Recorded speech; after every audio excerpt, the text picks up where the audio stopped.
এ ভাইরা আমার, বন্ধুরা আমার, মসজিদ ঘর আল্লাহর ঘর। কার ঘর? জোরে বলেন কার?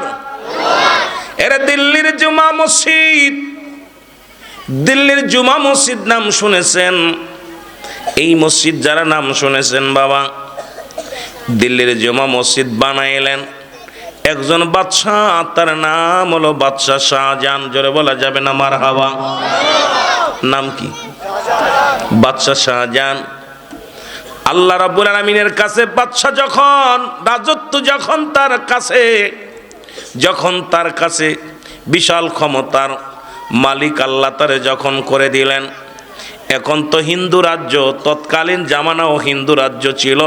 তারপরে বাদশাহ শাহজাহান অসংখ্য আল্লাহর ওলিরা ভারতবর্ষ শাসন করেছে। জোরে বলেন মারহাবা। অসংখ্য আলেম ওলামা ভারতবর্ষের মধ্যে, অসংখ্য আল্লাহর ওলিরা ভারতকে শাসন করেছে। আর মুসলমানদের কিছু ভুলের কারণে আজকে আমরা তাদের কাছে পরাধীন হয়ে আসি। কারণ মুসলমান এত লোভী হয়ে গেল এমন একটা সময়, এই লোভের কারণে, অতি লোভের কারণে, অতি চাওয়া, অতি শক্তিমাত্রা খাটানোর কারণে মানুষ ও মুসলমান রব্বুল আলামিন আল্লাহর বিধান যখন ভুলে যায়, মুসলমান নিজের মন গড়া, মুসলমান মন গড়া যখন আইন কানুন চালু করতে লাগলো, রব্বুল আলামিন তখনই মুসলমানদের পরাজয় করে দিল। জোরে জোরে বলেন আল্লাহু আকবার। সেই মোগল সম্রাট থেকে বাবা আপনারা জানেন, মুসলমান একসময় বাবুরাও এই বাংলাদেশ পরিচালনা করেছিল। যারা দুনিয়ার মধ্যে হিন্দু রাজ্য ছিল, সেখান থেকে মুসলমানের আবার রব্বুল আলামিন বাংলাদেশটা আজও পর্যন্ত মুসলমানদের হাতে আছে। বাংলাদেশটা প্রায় 90-92% মুসলমান। তারপরও ইসলামী কোনো শাসন নাই, কোরআনের কোনো আইন নাই, হাদিসের কোনো আইন নাই। মন গড়া মতো জিনা, ব্যভিচারণ নাই, জুলুম, যার যা ইচ্ছা তাই সে করতেছে রে মুসলমান। এটা কখনো হতে পারে না, হওয়া সম্ভব নয়। কারণ এই বাংলাদেশটা ওলি আল্লাহদের দেশ। এদেশে ইসলাম চলবে, এদেশে ইসলাম চলবে, ইসলাম থাকবে, বাতিল সমস্ত ফেরকা দূর হয়ে যাবে। জোরে জোরে বলেন ঠিক কিনা? কারণ শাহজালালের জমিন, শাহপরানের জমিন, মুসলমান শোনো, ফুলতলি মাসলাদের জমিন, আনাতপুরের জমিন, খাজা ফরিদপুরের জমিন, অসংখ্য আল্লাহর মাহবুব বান্দা যারা এসেছিল, তারা সন্ধি করে নাই, তারা কোনো চুক্তি করে নাই, কখনো বাতিলের সঙ্গে তারা কি করে নাই, হাতাহাত করে নাই। ক্ষমতার লোভ তাদের ছিল না, তাদের একটা মাত্র লোভ ছিল। সেই লোভটা হলো কি করে রাসূলুল্লাহ সত্য তরিকা প্রচার করা যায়, কি করে ইসলামের দাওয়াত দেওয়া যায়, কিভাবে মুসলমানদের আল্লাহমুখী করা যায়, কিভাবে অমুসলিমদেরকে কালেমার দাওয়াত দিয়ে ইসলামের পথে আনা যায়। জোরে জোরে চিল্লায়া বলা যাবে না মারহাবা। কিন্তু মুসলমান অতীত ভুলে গেছে। এখন ডান দিকে দেখি হাতাহাতি, বাম দিকে দেখি হাতাহাতি, সব মিলে যাচ্ছে। বাংলা একটা প্রবাদ বলে, রসুনের গুঁড়া এক জায়গা, রসুনের যদিও কষ আলাদা আলাদা, ওরা গুঁড়া এক জায়গা। যদিও মনে করেন এটা ভুল, কারণ সুন্নি জামাতের ভাইরা যারা আছেন মনে রাখবেন, কখনো মুসলমান যেমন তেল আর পানি এক হয় না, সুন্নি জামাত অলি প্রেমিক মানুষের সঙ্গে পৃথিবীর যতই রাজনীতি দল হোক, যত বড়ই জান্নেওয়ালা বন্নেওয়ালা হোক না কেন, অলি আল্লাহদের সঙ্গে তাদের মতের মিল কোনোদিন হবে না। জোরে বলেন ঠিক কিনা? এরা হলো সাধুবাদী আলেম, এরা হলো সাধুবাদ্য, আত্মশুদ্ধি। যারা ইসলাম মুসলমান শোনে না, যারা অলি আল্লাহ মানে, এরা আত্মশুদ্ধি নিজেকে বিলিয়ে দেয় মানুষের জন্যে। আর যারা দুনিয়ার মধ্যে ক্ষমতা লোভী ইসলাম প্রচার করে, তারা দুনিয়ার মধ্যে অর্থ হাসিলের জন্য সব কিছু করতে পারে। জোরে বলেন ঠিক কিনা? এগুলো মনে রাখতে হবে, মাথায় রাখতে হবে। চারিদিকে যে অবস্থা দেখতেছি, চারিদিকে যা শুরু হয়ে গেছে, সুন্নি জামাতকে নিয়ে একটা ব্যবসা করা ষড়যন্ত্র চলতেছে। তারা মুখে মুখে বলতেছে মাজারপন্থীদের আমরা ভালোবাসি, অথচ পিরাই মাজার আক্রমণ হয়। সুন্নিদেরকে ভালোবাসি, সুন্নিদের উপর আক্রমণ হয়, সুন্নিরা উচিত কথা বললেই তাদের গায়ে লেগে যায়, তার মানে আর বুঝতে বাকি নাই। কারণ এই দেশে এরা কখনো চায় না সাধুবাদ আলেম, ওরা কখনো চায় না অলিবাদ থাক।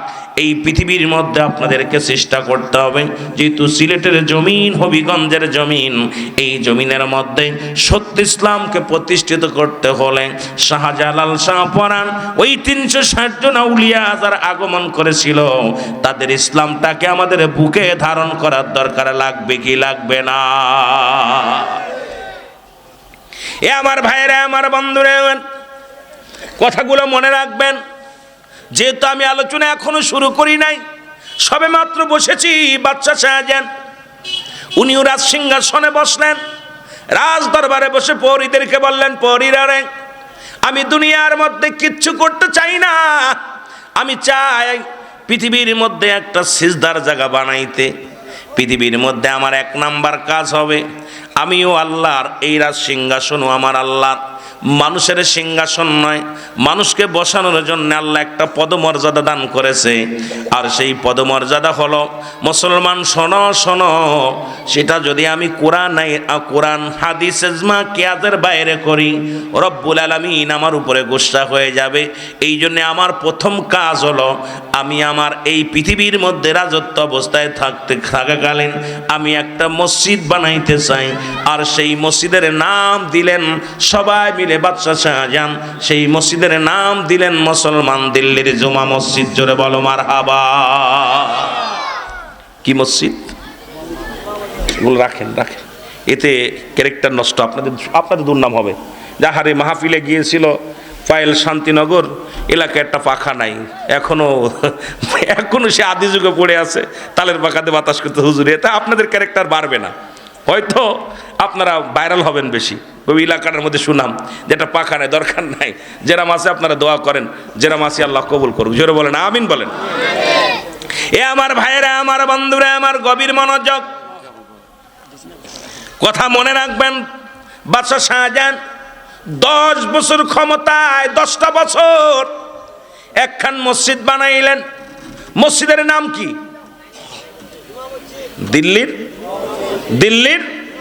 দিল্লির জুমা মসজিদ। মারহাবা বলেন না?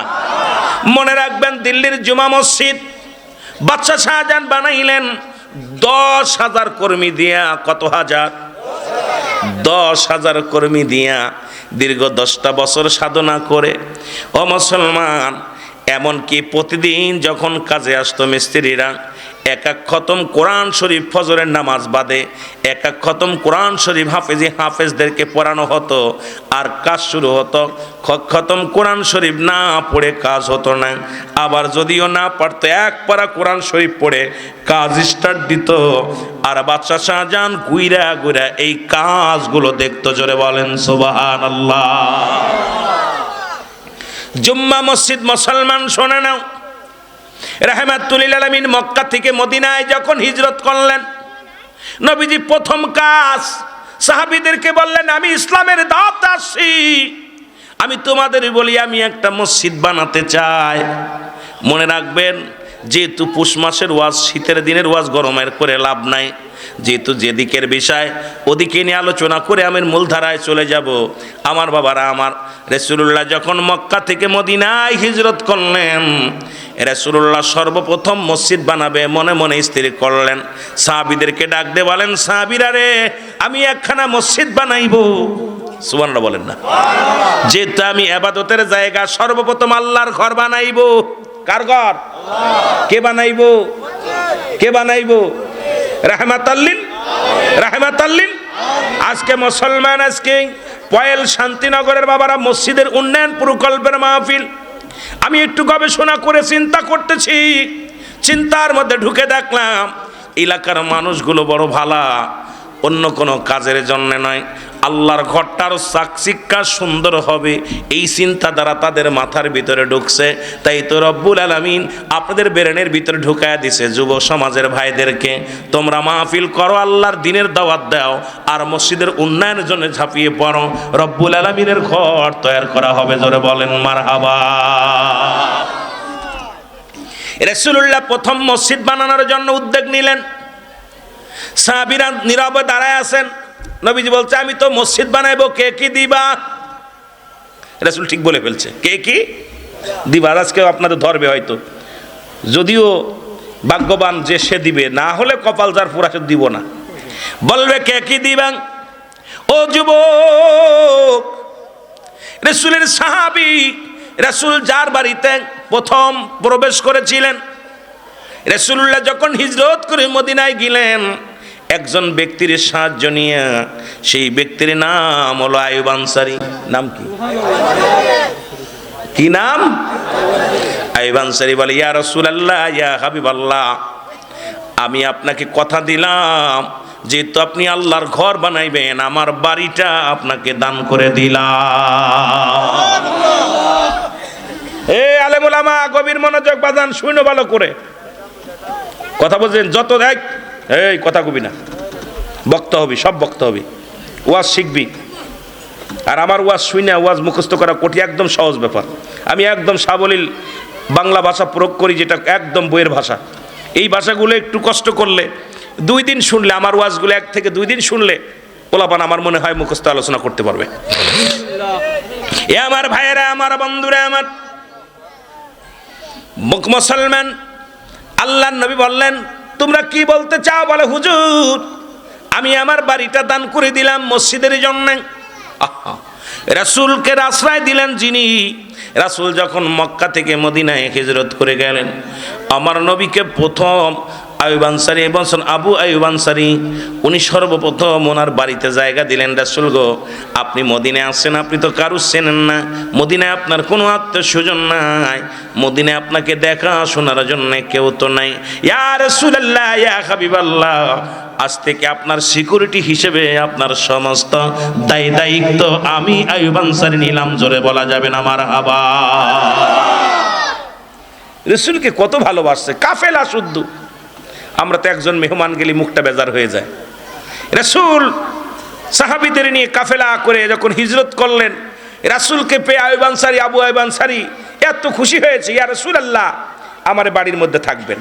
এমন কি ওই জায়গা যাওয়ার পর আমি আশ্চর্য হয়ে গেছি, এগুলো দেখা পর, যে এমনও ছিল যে যাদের মেয়ে ছিল বয়স্ক মেয়ে, তারা সাহাবীদের সঙ্গে বিবাহ দিয়ে আত্মহত্যা করে ফেলেছে। সুবহানাল্লাহ বলেন, আরো জোরে, আরো জোরে। তারা সদরে গ্রহণ করেছে। সাহাবা নবীর ভালোবাসা পায়া তারা কি হয়েছে? শান্তি পেয়েছে। এ আমার ভাইয়েরা, আমার বন্ধুরা, আমার রাসূল বলে আইয়ুব আনসারী, শোনো, তোমার এই ঘরখানা তো নিজের থাকার জায়গা, এটা যদি তুমি মসজিদ বানাতে দাও, কোথায় থাকবা? আইয়ুব আনসারী, আবু আইয়ুব আনসারী ডাক দে বলে, ইয়া রাসূলুল্লাহ, ইয়া হাবিবাল্লাহ, নবী গো, নবী, আমিও আল্লাহর, এই জমিনও আমার আল্লাহর, এই জমিনের মালিকও আমার আল্লাহ, এই বাড়িটার মালিকও আমার আল্লাহ। যেহেতু আল্লাহর ঘর হবে, ইয়া রাসূলুল্লাহ, ইয়া হাবিবাল্লাহ, আমি আইয়ুব আনসারী, ইয়া রাসূলুল্লাহ, ইয়া হাবিবাল্লাহ, আল্লাহর ঘর বানানোর জন্য আমার বাড়িটা আমি আপনাকে দান করে দিলাম। জোরে বলেন মারহাবা। নবী বলে, তুমি থাকবা কোথায়? এটা দান করার পর থাকবা কোথায়? রাসূলুল্লাহ বলতে চাই, কি চুপ করতে বলছে না? এত কথা কেন? বলতেছিলাম তুমি থাকবা কোথায়? আবু আইয়ুব আনসারী বলতেছি, ইয়া রাসূলুল্লাহ, ইয়া হাবিবাল্লাহ, এই বাড়িটা তো আমার সানি বাড়ি। এ যুবক, খেয়াল করবেন, এই বাড়িটা তো আমার সানি বাড়ি, আসল বাড়ি হলো আমার কবর। আরে নবী সাহাবীদের চিন্তা করছেন। রাসূলুল্লাহ সাহাবী বলে, ইয়া রাসূলুল্লাহ, ইয়া হাবিবাল্লাহ, যেহেতু দুনিয়ার কোনো ধন সম্পদ আমি নিয়ে যেতে পারবো না, এই দুনিয়ার কোনো বালাখানা নিতে পারবো না, আমি আইয়ুব আনসারী, আবু আইয়ুব আনসারীর একমাত্র আসল ঠিকানা হলো নবী গো আমার কবর। সুতরাং আল্লাহ, আমি দুনিয়ার মালিক আল্লাহ, জমিনের মালিক আল্লাহ, আল্লাহর ঘর বানানোর জন্য আমার বাড়িটা দান করে দিলাম। আমার আসল বাড়ির ঠিকানার জন্য, আসল বাড়ি শান্তির জন্য, আমার আসল বাড়িটা ঠিক করার জন্য দুনিয়ার সব কিছু আমি ছাড়তে পারি। জোরে বলেন মারহাবা। চিন্তা করছেন নি একবার? ইয়া রাসূলুল্লাহ, ইয়া হাবিবাল্লাহ, এই বাড়িটা তো আমার আসল বাড়িটা সানি বাড়ি, ছোট বাড়ি, ক্ষণিকের জন্য আমার আসল বাড়ি আমার কবর। ইয়া রাসূলুল্লাহ, আমাকে তো মৃত্যু পরে আমার কবরে রাখবে, সুতরাং আমার আসল বাড়ি সামিয়ানা গুছাইতেছি, সামানা গুছাইতেছি। সাহাবীদের কত ভালোবাসা ছিল। রাসূলুল্লাহ জমিখানা পেয়ে বলে, সাহাবীরা গো, ও আমার সাহাবীরা, এখন মসজিদ বানাবো, কে কি দিতে পারো? যার গাছ ছিল, খাজুর গাছ ছিল, কেটে কেটে আনতে লাগলো, খাজুরের ডালগুলো আনতে লাগলো, পাথর আনতে লাগলো, যে যা ছিল সব রাসূলের কদমে আনতে লাগলো। নবী তখন যখন সাহাবীরা কাঁধে করে করে যার যার বাড়ি থেকে যা যা ছিল, যার দেওয়ার মতো, আজকে যার এক বস্তা সিমেন্ট দেওয়ার মতো আছেন সে এক বস্তা সিমেন্ট দিবেন, যার বালু দেওয়ার মতো ক্ষমতা আছে সে বালু দিবেন, যার রড দেওয়ার মতো ক্ষমতা আছেন রড দিবেন। রাসূলুল্লাহ বলা পর নবীজির মসজিদখানা বানানোর জন্য সাহাবীরা সর্বদিক থেকে যার খাজুরের ডাল ছিল নিজ হাতে খাজুরের ডাগাগুলো কেটে কেটে রাসূলের কদমে আনছে, খাজুরের গাছগুলো কেটে কেটে রাসূলুল্লাহর কদমে আনছে। সুন্দর করে সাহাবায়ে মিলে রাসূলুল্লাহ নিজের সকলের সহযোগিতায় নিজ হাতে মুসলমান মিস্ত্রি কাজ করে মসজিদখানা সুন্দর করে বানাইলেন। জোরে বলেন মারহাবা। কিন্তু তৎকালীন জামানায় কিছু মুনাফিক ছিল, আল্লাহ কামিনান নাস, মানুষের মধ্যে মাগুলো তারা বলবে আমার না তারা ঈমান আনছে বিল্লাহি, আল্লাহর প্রতি অবিলা অবিলা কিনা কিনাতের প্রতি বিশ্বাস স্থাপন করছে। ওমা হুম বিমুমিনিন,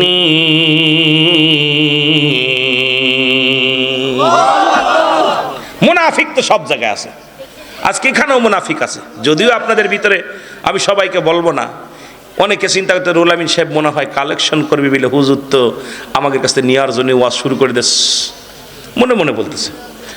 আপনার মসজিদ দিবেন কি দিবেন না আল্লাহর, সেটা আপনাদের ব্যাপার।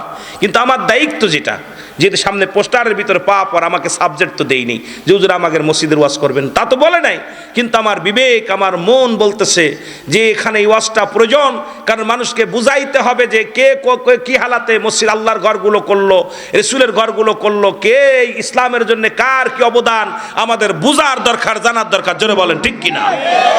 এ আমার ভাইয়েরা, আমার বন্ধুরা, আমার রাসূলকে বললেন হারেস। হারেস শব্দের অর্থ হলো লুবি। রাসূলকে লুবি বলে সবাই সাহাবীরা যখন যার বাড়িতে খাজুরের ডাল ছিল খাজুরের ডাল কেটে আনে, গাছ কেটে আনে, পাথর আনে, সব কিছু কেউ কাদামাটি দিয়া সুন্দরভাবে মসজিদখানা বানানোর জন্য সব পঙ্গপালের মতো ছুটে আসলাম। রাসূলকে বলে হারেস, নবীকে লুবি বলে ডাক দিতে লাগলেন। আমার নবীর চোখের পানি পড়ে। জিবরিল আমিন ডাক দিয়ে বলে, হুজুর আপনি কেন কাঁদেন, আপনার চোখে কেন পানি? আমার নবী কয়, ও জিবরিল তুমি কি শুনতে পাও নাই? মদিনার সব মানুষের আমাকে হারেস বলে ডাক দেয়, আমাকে লুবি বলে ডাক দেয়। আমার নবী ডাক দে কয়, আমার নবী বলে আমার তোমরা শুনতে পাও কি না? মানুষ তো আমাকে লুবি বলে ডাক দেয়, আরবি ভাষায় বলে হারেস। হারেস শব্দের অর্থ হলো লুবি। কথা বুঝেননি? লুবি বলে ডাক দিছে। আল্লাহ বলেন, জিবরিল তাড়াতাড়ি আমার হাবিবরে জানে আসো। হ্যাঁ, আমার নবীর ভিতরে লোভ আছে, একটা লোভ আছে। সেই লোভটা হলো কি করলে তার উম্মতদেরকে নাজাত দেয়া, জান্নাতে দেয়া যাবে, সেই একটা লোভ আমার নবীর ভিতর আছে। জোরে বলেন মারহাবা।